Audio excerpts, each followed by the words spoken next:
So, I just sort of record a few more short videos to talk about topics from the book, questions, answers, anything. Feel free to shoot it through to me via the Facebook group, the Three Illusions Facebook group, my email, cameronriley@gmail.com, Twitter, Cameron Riley, whatever you want. So, to kick it off, I thought one of the things that I would tackle up front, because it's probably the most common question I've had over the years, is the question of what's it like living with this realization, this understanding that we don't exist as individual entities, except as part of an illusion of the mind. What is it like?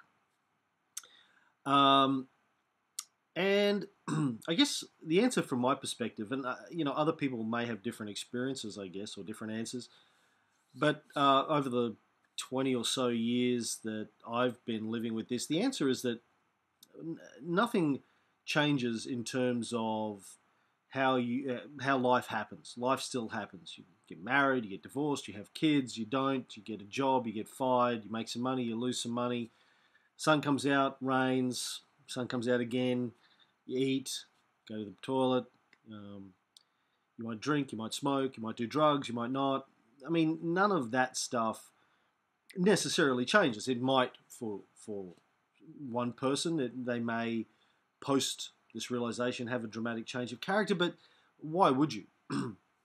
This thing, that this body, bunch of cells that are operating according to the laws of chemistry, have been operating according to the laws of physics and chemistry up until the point that you get this realization, have this realization, and then continue to operate according to the laws of physics and chemistry after you have the realization. So nothing should really change. What changes, again, this is my experience, is what happens up here. Once you stop thinking of yourself as an individual entity that has free will, that is in control of their life, and you stop thinking of other people as individual entities that have control of their life with free will, etc., etc. Once that break happens, it's a permanent break. You can't go back to thinking that those things were the way you used to think about them. Coming up with analogies for that is difficult, but one I used recently was, imagine that you get to a point in your life and you find out that your birth parents aren't your real your parents aren't your birth parents, that you've been adopted. Once you have that realization, I imagine, I've never lived through that, but I imagine it's kind of a dramatic thing, and you don't forget. It's not like you have to remind yourself of that on a daily basis. It's a pretty dramatic change. It's going to fundamentally change the way that you view who you are, your genetics and your bloodline, your descendants, and all that kind of stuff. And having this realization that you're not an individual entity with free will, and neither is anybody else, is a similar sort of thing, I think. It's a fairly fundamental break in your perceptions. And once it's out there, you can't put the cats back in the bag. The horse is bolted. And so what that means is that you start to live your life very differently because of the consequences of that. If you think it through, once that realization happens, for me it took quite some time, I guess, for me to realize the implications of that. Once I'd accepted that this was true, it took some time for me to fully internalize, and by that I guess I mean the neuronal architecture of my brain changed over time. But you can no longer feel the same sort of negative emotions that perhaps you felt before. Things like fear, anxiety, guilt, anger, resentment tend to drop away, because once you realize that you don't have any free will, other people don't have any free will, everything happens according to the laws of physics, we're all just atoms that are operating according to the laws of physics, Uh, what's the point of being angry at someone for something they did when they had no control of it? And you fully accept that they had no control of it. The atoms that made up their body at the time were just obeying the laws of physics. It kind of is very difficult, or would be irrational, I guess, to be angry with them. Doesn't mean that in the moment, if somebody's stands on your foot, you're not going to go ow and be cross. But 10 seconds, 30 seconds, a minute later, you realize, well, they had no control over it, and you don't have any of that intrinsic long-term anger towards them. The same with fear. Once you realize that everything is going to happen according to the laws of physics, in fact, as if you've read the book, as you know, according to physicists and cosmologists, everything that is ever going to happen is already happening somewhere in space-time.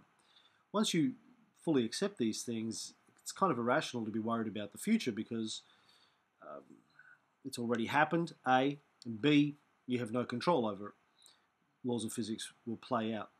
So these are fairly fundamental things. I mean, my personal experience is that life is very easy. You kind of surf through life. And no matter what's happening, I mean, in my life I've been through business failures, and I've been through great times and low times financially, in relationships, all that kind of stuff. Family members die, etc., etc. And, there's obviously natural emotions that you go through those times, but underlying all of that is this sense of calm, this sense of peace, the sense that everything is exactly as it needs to be right now, according to the laws of physics. And there's an inherent sense of peace and freedom, or bliss, as the gurus refer to it, that comes with that. It means that you're fairly unshakable no matter what's happening around you in your life. You know that that's exactly what has to be happening, so you don't fight it. You don't wish that it were otherwise, because that would be irrational and pointless. So you go with it and see what happens. I mean, in my head, the most common phrase when crazy shit is going on is, wow, all right, I wonder what's going to happen next. I can't wait to see what happens, And there's this genuine sense of almost fun and adventure, even when some of the worst things are happening, when people embezzle money and destroy businesses, and life seems to be teetering on the brink. Instead of being panicked or angry or fearful, there's a sense of, well, this is an adventure. I wonder what's going to happen next, and it's a good way to live. I highly recommend it. Stress is one of the biggest killers in the developed world these days, and I firmly believe that the majority of stress, if not all of it, is mental. It's how you think about what's happening that causes stress and pressure. It's how you deal with it. It's the framework, the models that you have for dealing with situations that either cause you to feel stress or not. You deal with things in the moment as they are happening, and then you let them go. And by doing that, it's very difficult to experience stress. Again, in my experience. Well, I'll leave it at that for today. If you have any questions, as I said, email CameronRiley@gmail.com, Twitter, Cameron Riley, the Facebook group, the Three Illusions Facebook group, or my Facebook page, comments on the blog or on YouTube or whatever. And I'll try to answer questions or discuss topics. Feel free to ask me anything. All right, Cameron out.